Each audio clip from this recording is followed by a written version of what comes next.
Hello mga ka-sunshine. Tanaw mo. Ma-remember na lang ni nako ba. Saging gihatag sa ako ang pinsan nga si Ernie Jalbuela, ang kinakusgan nga pinsan. Before ma-remember jud nako. Si Mama Day always jud na niya ni tagaan na ang saging ni kay hinog na, gulang na. Karon gihatdan ko pud ko. Upat ni ka sipi mga ka-sunshine ug na overripe na magani ning isa ani grabe kay kadago kaayo, gulang kaayo siya.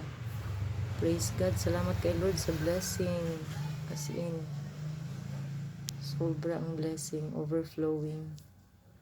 Ay nako, but unsaon ni ka paunsaon ni og kaon ug burot. Kana lang mga ka-sunshine. Kani nice kay iyang kakuan kani una overripe na kasi siya, nahinog na daw sa punuan. Kana na mga ka-sunshine, thank you for watching and God bless everyone.